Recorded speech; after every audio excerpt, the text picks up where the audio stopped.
Hello guys, welcome back to my YouTube channel कोचेक्स। तो previous video में हमने मैक्सिमम हाइट पढ़ा था, जो कि मोशन अंडर ग्रेविटी के अंतर्गत पढ़ा जाता है। तो यहाँ से अब हमारा जो नेक्स्ट है वो है टाइम ऑफ फ्लाइट। मतलब कि जब चिंटू टाइम ऑफ फ्लाइट होता है क्या, ये देख लेते हैं पहले। तो time taken by object to go and come to his initial point in vertically motion under gravity. मतलब कि जब किसी बॉडी को हम वर्टिकली अपवर्ड फेंकते हैं तो वह ऊपर गई और नीचे आई, उसमें जितना टाइम लगा उसे टाइम ऑफ फ्लाइट कहते हैं। यानी मतलब ऊपर गई नीचे मतलब जितनी देर हवा में रही। तो time of flight is the time spent by the object in air. मतलब जितनी देर वो बॉडी हवा में रही उतनी ही टाइम को हम टाइम ऑफ फ्लाइट कहते हैं। जैसे कि हमारे पास यहाँ पे अपना चिंटू है, ये चिंटू है, इसने बॉल को फेंका यू स्पीड से ऊपर की ओर। तो बॉडी यहाँ से गई, यहाँ पे इसकी वेलोसिटी v जीरो हो गई एट मैक्सिमम हाइट, और यहाँ पर ये नीचे आ गया। तो यहाँ से यहाँ तक का जो टाइम लगा उसे बोलते हैं टाइम ऑफ फ्लाइट। तो यहाँ से जी हमारा नीचे की ओर, जी इधर भी है और इधर भी जी नीचे की ओर ही लगेगा। जी क्या है? Gravitational acceleration. ग्रेविटेशनल एक्सेलरेशन जी हमारा ग्रेविटेशनल एक्सेलरेशन है। और वी हमारी final velocity, we final velocity. हमने पिछले वीडियो में टाइम वो मैक्सिमम हेड देखा था। एच मैक्स का फॉर्मूला क्या होता था? एच मैक्स होता था हमारा यू स्क्वायर अपॉन 2g, ये याद रखना है। तो यहाँ से u हमारा इनिशियल वेलोसिटी है ना, u इनिशियल वेलोसिटी, u हमारा इनिशियल वेलोसिटी है। तो जब यहाँ से चिंटू ने बॉल फेंकी तो यहाँ तक गया इसने, जब यहाँ गया, यहाँ पर गया ना, यहाँ पर गया ये, यहाँ से यहाँ पर गया जब ये, तो इसका डिस्प्लेसमेंट ये जो यहाँ से यहाँ तक की हाइट होगी। फिर यहाँ से जब नीचे आया तो यहाँ पर आ गया, तो डिस्प्लेसमेंट कितना हो गया? 0। तो यहाँ पे u हमें बस u ही दिया है, इनिशियल वेलोसिटी है। अब डिस्प्लेसमेंट एस देखा डिस्प्लेसमेंट। यहाँ से इसने चिंटू ने जब बॉल फेंकी तो बॉल ऊपर गई ना, बॉल ऊपर गई, फिर वो नीचे आई, तो डिस्प्लेसमेंट कितना हुआ? सेम ही प्लेन पर आ गई, मतलब यहाँ पर रही तो आएगी। तो डिस्प्लेसमेंट हमारा 0 हो गया, डिस्प्लेसमेंट 0।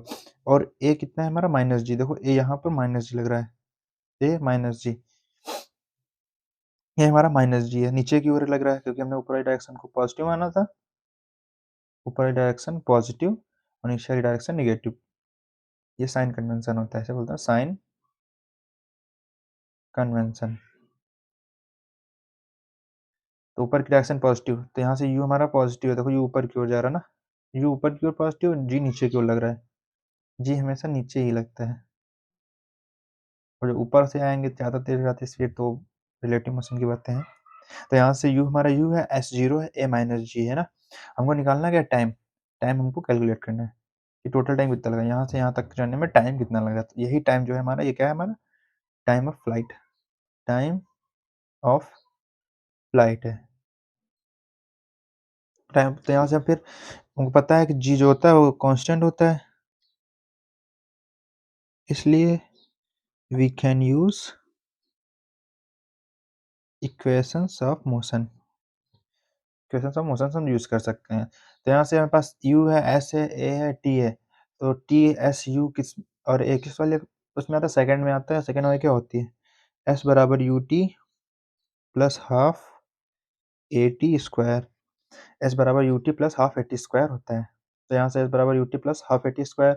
तो एस की वैल्यू हमारे पास, एस की वैल्यू कितनी? 0 है, यू है, और टी की वैल्यू टी एफ है, ठीक है, टी ही है यू की वैल्यू, प्लस हाफ ए की वैल्यू माइनस जी इंटू टी स्क्वायर, देखो यू की वैल्यू यू है और टी की वैल्यू टी है, टी हमको जो कैलकुलेट करना है, और हाफ ए की वैल्यू माइनस जी है और टी तो निकालना है हमको। और एस जीरो है, एस जीरो इसलिए क्योंकि यहाँ से फेंका हमने, तो डिस्टेंस तो इसने ट्रेवल किया पर डिस्प्लेसमेंट सेम है, क्योंकि the distance between initial point and final point is called displacement. Initial point भी यही है, फाइनल पॉइंट भी यही है।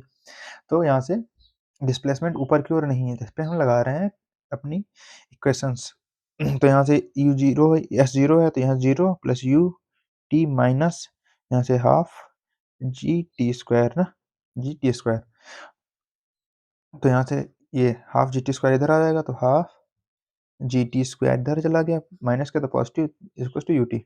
तो टी से टी कैंसिल हो जाएगा क्योंकि t does not equal to zero. तो यहाँ से टी से टी कैंसिल हो गया हमारा, क्योंकि यहाँ से आने में टाइम तो लगेगा ही, ये तो है नहीं कि जीरो टाइम लगेगा, कुछ ना कुछ तो टाइम लगेगा जब गेंद को बॉल को ऊपर फेंकेंगे नीचे आएगी। अगर t not equal to zero है तो ये कट जाएगा, नॉन जीरो वेरिएबल्स कट जाता है, अगर जीरो हो जाता तो फिर अलग ही बातें थी, पर ये कट जाएगा यहाँ से। तो t is equal to zero, इधर इधर काट देंगे, तो यहाँ से half g is equal to u, half g t is equal to u, तो टी इज इक्वल टू मेरे पास क्या है, टू ऊपर जाएगा, टू यू अपॉन जी। तो टी जो हमारा है वो टाइम ऑफ फ्लाइट है, तो T F is equal to u upon g. Two u upon g मतलब टाइम ऑफ फ्लाइट जो है वो सिर्फ और सिर्फ इनिशियल स्पीड पर डिपेंड करता है। ऐसे भी देख सकते हो, जितने ऊपर गेंद फेंकोगे उतने ही दूर गेंद जाएगी। तो टाइम ऑफ फ्लाइट हमारे पास क्या आ गया, टू यू अपॉन जी आ गया है, time of flight two u upon g, two u upon g, इसे भी याद रखेंगे हम। इसे भी काफ़ी इंपॉर्टेंट है, काफ़ी जब बार पूछा जाता है कि टाइम ऑफ फ्लाइट इसे डायरेक्ट निकालना पड़ता है। तो अब हम देख लेते हैं relation between h max and time of flight, h max और टाइम ऑफ फ्लाइट के बीच रिलेशन। तो एच मैक्स हमारा क्या था, एच मैक्स था हमारा u square upon two g, u square upon two g था, और ये हमारा टू यू अपॉन जी है। तो ये देख लेते हैं हम ना। तो हम देखेंगे relation between h max and time of flight, मतलब maximum height and time of flight के बीच। तो हमें पता है टाइम ऑफ फ्लाइट क्या होता है, टाइम ऑफ फ्लाइट होता है टू यू अपॉन जी, और एच मैक्स क्या होता है, एच मैक्स हमारे पास होता है u square upon two g, u square upon two g. तो यहाँ से रिलेशन निकालने के लिए हम इसका स्क्वायर कर दें, तो स्क्वायरिंग स्क्वायरिंग टी एफ यानी टाइम ऑफ फ्लाइट को हम स्क्वायर करेंगे, तो टी एफ का होल स्क्वायर तो आ जाएगा टू यू जी का, टू यू अपॉन जी का होल स्क्वायर हो जाएगा, टू यू अपॉन जी का होल स्क्वायर क्या होगा, टू का स्क्वायर, टू का स्क्वायर क्या होता है फोर, यू का यू स्क्वायर हो जाएगा अपॉन जी स्क्वायर ना, जी स्क्वायर। तो यहाँ से क्या आ जाएगा, four u square upon g square हो गया, four u square upon g square हो गया ना ये। देखो अगर हम सिर्फ क्या किया पहला स्टेप है, टी एफ का स्क्वायर किया हमने, टी एफ का जब स्क्वायर करेंगे तो टी एफ का होल स्क्वायर क्या आएगा, टू यू अपॉन जी का whole square, two u upon g का होल स्क्वायर जब करेंगे तो टू यू का होल स्क्वायर होगा फोर, टू का फोर होता है, यू का यू स्क्वायर, तो four u square upon g square हो जाएगा ना, g square is equal to four u square upon g square, ये हो गया हमारा। तो अगर यहाँ से हम टू से ऊपर मल्टीप्लाई करते हैं, नीचे टू से मल्टीप्लाई करते हैं, कोई फर्क तो पड़ेगा ही नहीं किसी चीज़ को, अगर टू से ऊपर नीचे मतलब कोई अगर हमारे पास भिन्न है तो उसे 2 से गुणा कर दें, अगर 2 से मतलब कोई भी वर्ड जैसे कोई भी संख्या है, x है, x को 2 से गुणा करें, 2 से भाग करें तो फ़र्क पड़ता नहीं, 2 से 2 कट जाएगा तो x ही आ जाएगा। तो यहाँ से हम 2 से गुणा कर रहे हैं, 2 से भाग कर रहे हैं, मतलब मल्टीप्लाई कर रहे हैं और डिवाइड कर रहे हैं। तो यहाँ से 2 से जब डिवाइड करेंगे, सॉरी मल्टीप्लाई करेंगे इसे, तो ये कितना हो जाएगा, 2 4 जा 8, 8 यू स्क्वायर और नीचे आ जाएगा 2 जी स्क्वायर ना, 2 जी स्क्वायर आ जाएगा हमारे पास ना। तो इसे हम कैसे लिख सकते हैं, 8 बार अब इंटू यू स्क्वायर ना अपॉन जी, जी स्क्वायर को हम जी इंटू जी लिख सकते हैं ना, क्योंकि 9 को हम लिख सकते हैं 3 इंटू थ्री, उसी प्रकार जी को हम क्या लिख सकते हैं, जी इंटू जी स्क्वायर को जी इंटू जी लिख सकते हैं ना, क्लियर है ना। देखो 9 को हम 3 इंटू थ्री लिख सकते हैं, और इसे 3 स्क्वायर भी लिख सकते हैं, तो 3 स्क्वायर 9 होता है, 3 इंटू थ्री, तो यहाँ से जी स्क्वायर को हम जी इंटू जी लिख सकते हैं, तो यहाँ से आ जाएगा 8 अपॉन इधर जी लिख लेते हैं इंटू ना u square upon two g, u square upon two जी।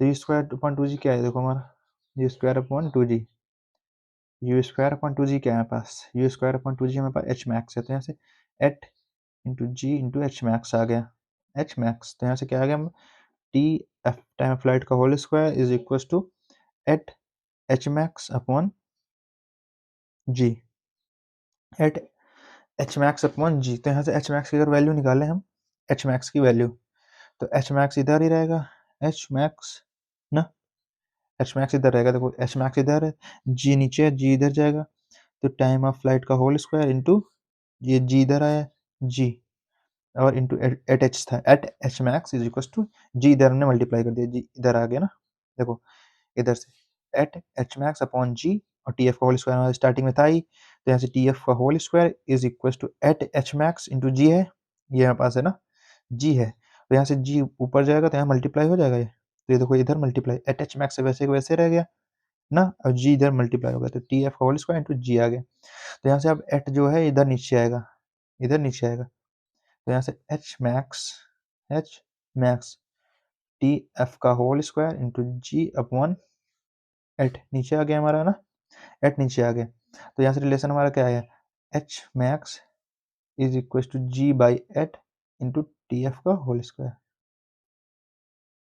ये भी रिलेशन काफी इंपॉर्टेंट है, इससे क्वेश्चन काफी बनते हैं। तो h max is equal to आ गया g upon eight t square time flight का होल स्क्वायर। तो मैक्सिमम यहाँ पे लिख लेते हैं ना, दूसरे पेन से लिखते हैं कि मेरे पास है एच मैक्स